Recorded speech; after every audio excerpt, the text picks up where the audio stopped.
ہاں کوئی ٹائم مقرر نہیں ہے، جب بھی دل میں آئے آپ کو کوئی کام کرنا ہے استخارہ کرو بے فکر۔ بعض لوگ 10 استخارے کرتے ہیں، یہ زبردستی آپ گریبان پکڑ کر کسی سے مشورہ لیں گے؟ استخارے کا مطلب ہوتا ہے مشورہ لینا۔ آپ استخارہ کرتے ہیں مطلب اللہ سے مشورہ لے رہے ہیں۔ آپ 10 دفعہ کیوں استخارہ کر رہے ہیں؟ کس نے حکم دیا آپ کو؟ ایک دفعہ استخارہ بس۔ کتنی دفعہ؟ ایک کام کے لیے ایک دفعہ استخارہ۔ مقدر ہوگا اللہ آپ کو دے گا، نہیں ہوگا سمجھو اللہ نے نہیں چاہا، اللہ کا شکر ادا کریں۔ سمجھ آئی کہ نہیں آئی؟ ہاں، اس لیے اس چکروں میں نہ پڑو زندگی بھر استخارے میں گزر جائے تمہارے، کنوارے بیٹھے رہو۔ رسول کی ایک حدیث کے مطابق یہ مسائل ایسے کچھ ایسے مسائل ہوتے ہیں جن کی ذرا تفصیلات ضروری ہوتی ہے نا شیخ؟ رسول کی ایک حدیث کے مطابق سارے کے فرقے جہنم میں جائیں گے سوائے ایک فرقے کے جن پر رسول اور ان کے صحابہ چل رہے تھے۔ پھر لوگ 4 اماموں کو لے کر الگ الگ طریقے سے نماز پڑھتے ہیں، بلکہ مسجدیں بھی الگ الگ کر رہے ہیں۔ جو یہ 4 اماموں کا مسئلہ ہے، یہ بیچارے ائمہ رحمہم اللہ بری ہیں۔ ہمارے ائمہ اہل السنہ والجماعہ، امام ابو حنیفہ، امام شافعی، امام مالک، امام بن حنبل رحمہم اللہ، اللہ انہیں کروڑ جنت نصیب فرمائے، یہ ان 4 گروپ جو بنا بنا کے مسجدیں بانٹے ہیں اور جوتیوں میں دال بانٹ رہے ہیں، ان سے بری ہیں۔ ان سے بولو، ان بیچاروں نے نہ کہا نہ حکم دیا، کچھ نہیں۔ یہ بعد میں لوگوں نے 400 برس کے بعد میں 1.5 انچ کی مسجدیں بنائی ہیں۔ ما انزل اللہ بہا من سلطان، نہ اللہ نے اس کے اوپر کوئی دلیل نازل فرمائی، نہ رسول نے دلیل نازل فرمائی، نہ خود بیچارے اماموں نے دلیل کوئی بات بیان کری۔ یہ لوگوں نے اپنے اپنے تئی بنا کر مذہب مسلک 4 اور اس طرح سے مسلمانوں کو منتشر کیا اور مختلف کیا اور کہا یہ رحمت ہے۔ استغفر اللہ، حرام ہے یہ اسلام کے اندر، جائز بولو جائز نہیں ہے یہ، توبہ کرو اس سے۔ ایک مذہب اسلام ہے، کتاب اللہ سنت رسول اللہ، اس کے اوپر لازم پکڑو، یہی دین ہے، باقی سب خرافات ہیں۔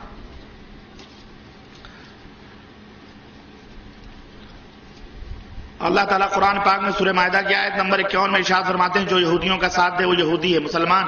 مسئلہ افغانستان کے معاملے میں پاکستان نے امریکہ کا ساتھ دیا، قرآن حدیث کی روشنی میں پاکستان۔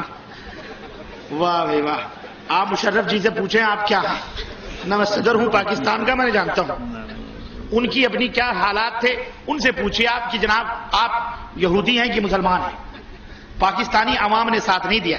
پاکستانی عوام بیچاری جیسے ہم مجبور ہیں وہ بھی مجبور ہیں، وہ بھی اسلام چاہتے ہیں لیکن حکمران نہیں لانے دیتے تو مجبور ہیں، کیا کریں؟ اس لیے وہ حکمران اللہ سے دعا کرو اللہ انہیں ہدایت عطا فرمائے، سمجھ رہے؟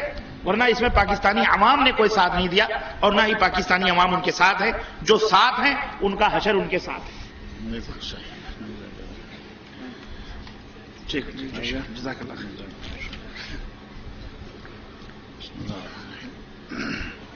یہ 2-3 سوال تو نہیں ہیں، وہ درخواستیں ہیں آپ سے۔ ایک صاحب نے لکھا ہے کہ میرے فرزند محمد یوسف یوکرین میں زیر تعلیم ہیں، ان کی صحت ان دنوں ٹھیک نہیں ہے، سب لوگ دعا کریں کہ اللہ رب العزت محمد یوسف کو شفائے کاملہ عاجلہ عطا فرمائے، اللہ تعالیٰ ان کو مکمل تندرستی سے نوازے، آمین۔ دوسرے صاحب لکھتے ہیں کہ جناب جاوید صاحب کی زوجہ انتقال فرما گئی ہیں، دعا کریں کہ اللہ رب العزت ان کی مغفرت فرمائے، ان کی بشری کوتاہیوں کو اللہ تعالیٰ معاف کرے، آمین، اللہ تعالیٰ ان کو جنت الفردوس میں مقام عطا کرے۔ تیسری درخواست ہے کہ انہوں نے بتایا نہیں کون ہیں، کہتے ہیں کہ میری دادی امی، اب ظاہر ہے کہ جو بھی ہے آپ کا ہمارا کام ہے ان کی دادی امی کے لیے دعا کرنا۔ کہتے ہیں کہ میری دادی امی کی طبیعت خراب ہے اور بہت دن سے دواخانہ میں شریک ہے، یعنی ہسپتال میں ایڈمٹ ہیں، دعا کریں کہ اللہ رب العزت ان محترمہ کو بھی شفائے کاملہ عاجلہ عطا فرمائے، اللہ تعالیٰ شفا دے۔ اب ایک سوال یہ ہے کہ جمہور علماء سے کیا مراد ہے؟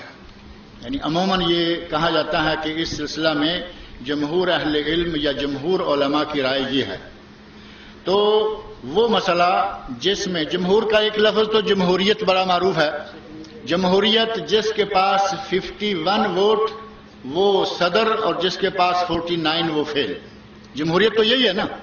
اب 51 میں اچھا ہو برا ہو جیسا بھی ہو، علامہ اقبال نے ایک شعر میں کہا ہوا ہے کہ یہ وہ جمہوریت ہے جس میں آدمیوں کو تولا جاتا ہے، یعنی گنتی کی جاتی ہے، ان کا وزن کوئی نہیں، پڑھا ہوا ہے ان پڑھ ہے چاہے کچھ بھی ہے، ووٹ میں ایک بیوقوف بھی اتنی قیمت رکھتا ہے جتنا ایک علامہ رکھتا ہے، ایک ڈاکٹر، ایک انجینئر اور ایک لیبر سب برابر قیمت کے ہیں. ایک جمہوریت یہ ہے اور ایک جمہور یہ ہے کہ جس مسئلے میں ائمہ اربعہ میں سے 4 جو امام معروف ہیں جن کا ذکر مولانا ربانی صاحب نے ابھی کیا ہے، ان 4 میں سے جس طرف بھی 3 امام ہوں وہ جمہور علماء امت کا مسلک شمار ہوتا ہے، کیونکہ ان 3 اماموں کے ساتھ ہی عموماً ان کے ماننے والے بھی ہوتے ہیں جتنے متعلقہ علماء ہیں. امام ابو حنیفہ ہیں تو ان کے ماننے والے ساتھ ہیں، امام مالک ہیں تو ان کے ماننے والے ساتھ ہیں، امام شافعی ہیں تو ان کے ماننے والے ساتھ ہیں، اور امام احمد بن حنبل رحمۃ اللہ علیہ ہیں تو ان کے ماننے والے ساتھ ہیں رحمۃ اللہ علیہ مجمعین. لیکن کہیں کہیں ایسا بھی ہوتا ہے، بلکہ اگر یہ کہا جائے کہ 2/3 مسائل میں ایسا ہوا ہے کہ امام ابو حنیفہ رحمۃ اللہ علیہ ایک بات کرتے ہیں اور ان کے ماننے والے خاص شاگردان رشید امام ابو یوسف اور امام محمد ان دونوں کی رائے اپنے استاد کے خلاف یا برعکس ہوتی ہے. ایک اس جگہ کو چھوڑ کر باقی ائمہ عموماً جو کچھ کہتے ہیں ان کے ماننے والے سارے ان کے ساتھ ہوتے ہیں. لہذا جس طرف 3 امام اور ان کے ماننے والے ہوں عموماً اس کو کہا جاتا ہے کہ یہ جمہور اہل علم کی رائے ہے، جبکہ علماء کرام میں سے مجتہدین اعظام بڑے بڑے ائمہ اور علامہ حضرات جن میں سے امام شوکانی رحمۃ اللہ علیہ خاص طور پر نام کے قابل ہیں، ان کا کہنا ہے کہ شریعت میں جمہور کوئی حجت نہیں ہے. ایک طرف جمہور تو کیا پوری کائنات لگ جائے اور قرآن اور حدیث کچھ اور کہہ رہے ہوں، پوری کائنات کو رد کر دیا جائے گا، قرآن اور حدیث کو رد نہیں کیا جا سکتا. جمہور حجت نہیں، لیکن عمومی مسائل میں جہاں قرآن اور سنت کی تائید جمہور کو حاصل ہوگی وہاں جمہور حجت ہوں گے. اور دوسرا سوال یہ ہے کہ نماز وتر پڑھنے، وتر عشاء کی نماز کے پڑھنے، کیا میرا خیال ہے سوال یہ ہے کہ کیا وتر پڑھنے ضروری ہیں یا نہیں. نبی اکرم صلی اللہ علیہ وسلم نے فجر کی سنتیں اور وتر کو عموماً سفر میں بھی ادا فرمایا، لہذا وتر کو پڑھا جائے اور فجر کی سنتوں کو نہ چھوڑا جائے.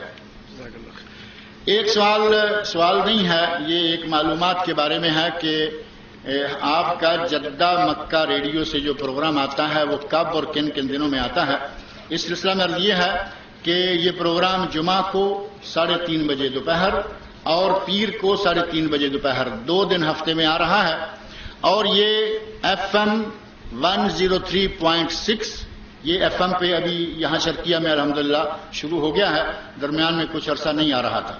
شارٹ ویو پر آ رہا ہے، انٹرنیٹ پر آ رہا ہے، اور ابھی پرسوں بدھ کے دن مجھے اردو سروس کے ڈائریکٹر نے ٹیلی فون پر بتایا کہ اب یہ جو سیٹلائٹ چینل ہے سعودی عرب کا الریاضیہ سپورٹس چینل، اس ریاضیہ پر بھی 3 بجے سے لے کر 5 بجے تک اردو سروس جو ہے وہ سنی جا سکتی ہے.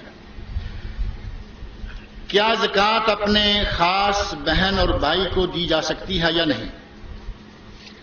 زکوٰۃ اپنے بیٹی اور بیٹے کو نہیں دی جا سکتی، اپنے ماں اور باپ کو نہیں دی جا سکتی. اس کے علاوہ جتنے بھی رشتہ دار ہیں، بہن ہے، بھائی ہے، پھوپھی ہے، خالہ ہے، تایا ہے، چچا ہے، ان سب کو زکوٰۃ دی جا سکتی ہے اگر وہ زکوٰۃ کے مستحق ہیں. اور ایک شرط یہ ہے کہ وہ زکوٰۃ کے مستحق شرعی نقطہ نظر سے ہوں. ہمارے یہاں یہ بھی ہے، کہتے ہیں کہ بچے ہیں وہ پڑھ رہے ہیں، ان کے بڑے اخراجات ہیں، اور بچہ پوچھے کہاں پڑھ رہا ہے تو وہ کوئی انجینئرنگ کر رہا ہے، کچھ کر رہا ہے. اس قسم کے لوگوں کو زکوٰۃ نہیں لگتی. اگر بچہ دینی تعلیم حاصل کر رہا ہے اور اس بچے کی دینی تعلیم حاصل کرنے کے لیے ان گھر والوں کو پیسہ جو تھوڑا بہت خرچہ آتا ہے وہ بھی نہیں دے سکتے، اس کو زکوٰۃ دیں. ان کے گھر میں روٹی روزی کا مسئلہ بنا ہوا ہے، ان کو زکوٰۃ دیں. اور اگر ان کے گھر میں ہفتے میں کم از کم 7 فلمیں ضرور اسٹوڈیو سے لا کر دیکھی جاتی ہیں، ان کے گھر میں ڈش بھی ہے، ان کے گھر میں انٹرنیٹ بھی، ان کے گھر میں ہر قسم کی بلا موجود ہے جو آج مسلمانوں کی پستی اور ذبو حالی کا سبب بنی ہوئی ہے. اگر یہ ساری چیزیں بھی موجود ہیں اور آپ کی بہن بھی ہے، وہ آپ کا بھائی بھی ہے، آپ کا رشتہ دار بھی ہے، ایسے لوگوں کی دل شکنی کرنی چاہیے، ان کو زکوٰۃ نہیں دینی چاہیے. اور پھر خاص طور پر ہمارے یہاں یہ بھی چلتا ہے کہ بھائی سعودی عرب میں رہتے ہیں، کچھ نہ کچھ ہمارا تعاون یہ کرتے ہیں. حالانکہ یہ تعاون نہیں کر رہے، یہ زکوٰۃ کا پیسہ ان کو دیتے ہیں